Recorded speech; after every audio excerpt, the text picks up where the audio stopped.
Section 43BH क्या है, किस पर अप्लाई होगा, किस पर नहीं होगा, पेमेंट विद इन 45 और 15 डे रूल क्या है, इसकी टाइम लिमिट क्या है, ये सब जानने के लिए बने रहिए टैक्स इंडिया पर। सबसे पहले हम जानेंगे कि सेक्शन 43B क्या है। ये इनकम टैक्स का सेक्शन है जिसमें कुछ एक्सपेंसेस की डिडक्शन पेमेंट बेसिस पर मिलती है, जैसे कि contribution towards employ benefits, EPF, ESIC, tax payments जैसे TDS, बोनस और commission, interest payable on loans and advances to public और फाइनेंशियल इंस्टीट्यूशंस और state financial institutions, leave encashment etcetera. इसी में अब एक नया क्लॉज ऐड हुआ है, clause H, with effect from 1 April 2024। अब इस सेक्शन के अंतर्गत अगर कोई अमाउंट ड्यू है MSME वेंडर को, तो उसका payment MSME enterprise development act 2006 के सेक्शन 15 में जो ड्यू डेट है तब तक किया जाना कंपलसरी है, नहीं तो उस एक्सपेंडिचर का डिडक्शन नहीं मिलेगा और इनकम में ऐड हो जाएगा। इसको अब हम डिटेल में समझते हैं। ये सेक्शन 1 अप्रैल 2024 से एप्लीकेबल है, तो असेसमेंट ईयर 24-25 और फाइनेंशियल ईयर 23-24 पर लागू होगा। इसमें कोई एक्सटेंशन नहीं मिला है। ये सिर्फ माइक्रो और स्मॉल एंटरप्राइजेस को पेबल अमाउंट पर ही एप्लीकेबल है, मीडियम एंटरप्राइजेस कवर नहीं होंगी। डिसअलाउंस सिर्फ तब होगा जब section 15 of MSME development act 2006 के अकॉर्डिंग जो ड्यू डेट है तब तक पेमेंट नहीं होता है। डिडक्शन सिर्फ एक्चुअल पेमेंट पर मिलेगा, जिस फाइनेंशियल ईयर में पेमेंट होगा उस फाइनेंशियल ईयर में इसकी डिडक्शन मिलेगी, अगर ड्यू डेट तक पेमेंट नहीं होता है तो। सेक्शन 43B का जो प्रोविज़ो है जिसमें रिटर्न फाइलिंग की ड्यू डेट तक अगर पेमेंट नहीं किया जाता है तो डिडक्शन उस फाइनेंशियल ईयर में नहीं मिलती है, बल्कि अगर रिटर्न फाइलिंग की ड्यू डेट तक आपने पेमेंट कर दिया है तो उस पर्टिकुलर फाइनेंशियल ईयर में जिस फाइनेंशियल ईयर में एक्सपेंडिचर इनकर हुआ है उसमें डिडक्शन मिलेगी, पर ये प्रोविज़ो भी इस क्लॉज पर एप्लीकेबल नहीं होगा।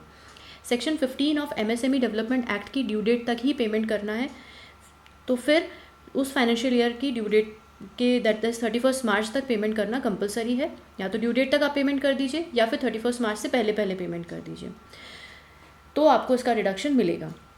31 मार्च 2024 पर जो आउटस्टैंडिंग क्रेडिटर्स हैं उन पर ही एप्लीकेबल होगा। अगर 31 मार्च 2023 से कोई कैरी फॉरवर्ड होकर आ रहे हैं क्रेडिटर्स एज ऑन 31 मार्च 2024 पर, तो उन पर ये क्लॉज एप्लीकेबल नहीं होगा।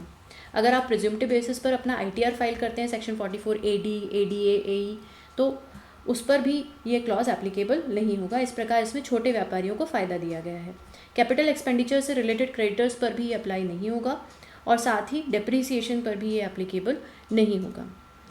इसके साथ ही चूँकि ये सिर्फ माइक्रो और स्मॉल एंटरप्राइजेस पर कवर होगा, लेकिन उसमें भी अगर वो ट्रेडर के फॉर्म में रजिस्टर्ड हैं तो उन पर ये एप्लीकेबल नहीं होगा। अगर ट्रेडर की कैटेगरी में, जैसे आप देखेंगे कि उद्यम रजिस्ट्रेशन है, इसमें माइक्रो में रजिस्टर्ड है लेकिन वो ट्रेडर के फॉर्म में रजिस्टर्ड है, तो उस पर भी ये क्लॉज एप्लीकेबल नहीं होगा। अब हम समझते हैं कि ड्यू डेट क्या है as per section 15 of the MSME development act. अगर आपका MSME वेंडर के साथ एग्रीमेंट है तो 45 डेज़ या फिर agreed date whichever is earlier, और अगर आपका एग्रीमेंट नहीं है तो 15 डेज़ के अंदर पेमेंट करना है, नहीं तो एक्सपेंडिचर और परचेज़ की डिडक्शन उस फाइनेंशियल ईयर में जिसमें एक्सपेंडिचर इनकर हुआ है नहीं मिलेगी, बल्कि उस फाइनेंशियल ईयर में मिलेगी जिस फाइनेंशियल ईयर में आपने इसका पेमेंट किया है। अब इसको हम एग्जाम्पल से समझते हैं। जैसे फॉर एग्जाम्पल आपने इन्वॉइस रेज़ किया 1 मार्च 2024 को, जो वेंडर है उसने आपको इन्वॉइस दिया है 1 मार्च 2024 का। आपका उस वेंडर के साथ कोई एग्रीमेंट नहीं है, तो चूँकि अगर एग्रीमेंट नहीं है तो 15 डेज़ आपकी ड्यू डेट होती है, तो 15 मार्च आपका ड्यू डेट हो गया। आपने 10 मार्च को ही पेमेंट कर दिया तो 23-24 में आपको इसका रिडक्शन मिल जाएगा। 15 मार्च ड्यू डेट थी, लेकिन आपने जो पेमेंट है वो 20 मार्च को किया, पर 31 मार्च से पहले कर दिया तो 23-24 में आपको इसकी डिडक्शन मिल जाएगी। अब 15 मार्च 2024 है, एक्चुअल पेमेंट आपने 10 अप्रैल को किया, तो चूँकि ड्यू डेट के बाद किया और 31 मार्च के बाद किया तो 24-25 में अब इसकी डिडक्शन मिलेगी। अब आपका एग्रीमेंट नहीं है, आपका इन्वॉइस जो था वो 20 मार्च का है, तो ड्यू डेट हो गई 15 दिन के बाद 3 अप्रैल। आपने 2 अप्रैल को पेमेंट कर दिया, इवन तो आपने इसे 31 मार्च के बाद पे किया, पर ड्यू डेट से पहले कर दिया, तो आपको 23-24 में इसका डिडक्शन मिल जाएगा।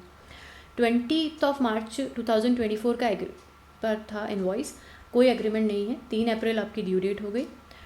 आपने पेमेंट जो है वो 12 अप्रैल को किया, तो चूँकि 31 मार्च के बाद किया, ड्यू डेट के बाद किया, तो 2024 और 25 में आपको इसका रिडक्शन मिलेगा। अब फॉर एग्जांपल हम एग्रीमेंट वाले केसेस ले लें। 1 मार्च को इन्वॉइस रेज हुआ, 10 डेज एग्रीड डेट थी, तो एग्रीड डेट और 45 days which ever is earlier. तो इस केस में पहले क्या आ रहा है, 10 डेज़ आ रहा है, तो 10 डेज़ में ही आपको उसका पेमेंट करना है। तो 5 मार्च तक आपने पेमेंट कर दिया, डिडक्शन मिल जाएगी। 15 मार्च को किया, 31 मार्च से पहले कर दिया, इसलिए 23-24 में डिडक्शन मिल जाएगी। 2 अप्रैल को किया, तो चूँकि आपने ड्यू डेट के बाद किया और 31 मार्च के भी बाद किया, तो 24-25 में इसका डिडक्शन मिलेगा। ऐसे एक केस समझते हैं कि 1 मार्च आपका इन्वॉइस डेट है, 60 डेज़ एग्रीड डेट था, लेकिन एमएसएमई के अकॉर्डिंगली 45 डेज़ रहेगा, क्योंकि एग्रीड डेट और 45 days which ever is earlier. तो 45 डेज़ होंगे 14 अप्रैल को, तो आपकी ड्यू डेट हो गई 14 अप्रैल। आपने 10 अप्रैल को पे कर दिया, इवन तो 31 मार्च के बाद किया, लेकिन आपने ड्यू डेट से पहले कर दिया, तो 23-24 में इसका डिडक्शन मिल जाएगा। लेकिन अब आपने 15 अप्रैल को पे किया, 31 मार्च के बाद किया और ड्यू डेट के भी बाद किया, तो 24-25 में आपको उसका डिडक्शन मिलेगा। इसको अब हम कंक्लूड करते हैं एक बार। आप सबसे पहले अपने क्रेडिटर्स ले लिए एज ऑन 31 मार्च 2024, जिसमें कि 1 अप्रैल को 23 को जो कैरी फॉरवर्ड आ रहे हैं 31 मार्च से, उनको हटा दीजिए हम क्रेडिटर्स को, सिर्फ उस पर्टिकुलर फाइनेंशियल ईयर के ही क्रेडिटर्स लीजिए। 31 मार्च 2024 को जो एग्जिस्टिंग है, फिर उसमें से जो कैपिटल एक्सपेंडिचर के क्रेडिटर्स हैं उन्हें आप हटा दीजिए। फिर आप चेक कीजिए क्या उनके पास एमएसएमई रजिस्ट्रेशन है, आपको उनसे कन्फर्मेशन लेना है। अगर वो रजिस्टर्ड है तो ऐसे केस में आप चेक कीजिए क्या वो माइक्रो और स्मॉल में रजिस्टर्ड है, मीडियम इसमें कवर नहीं है। अगर वो ट्रेडर की तरह रजिस्टर्ड है तो वो भी कवर्ड नहीं है। फिर माइक्रो और स्मॉल एंटरप्राइज में जो रजिस्टर्ड हैं उनसे हम चेक करेंगे कि क्या उनके साथ हमारा एग्रीमेंट है। अगर एग्रीमेंट है तो 45 डेज़ और agreed date whichever is earlier, और एग्रीमेंट नहीं है तो 15 डेज़ के अंदर अंदर उसका पेमेंट करना है, या फिर 31 मार्च 2024 से पहले उसका पेमेंट करना है, नहीं तो वो एक्सपेंडिचर आपको डिसअलाउ हो जाएगा।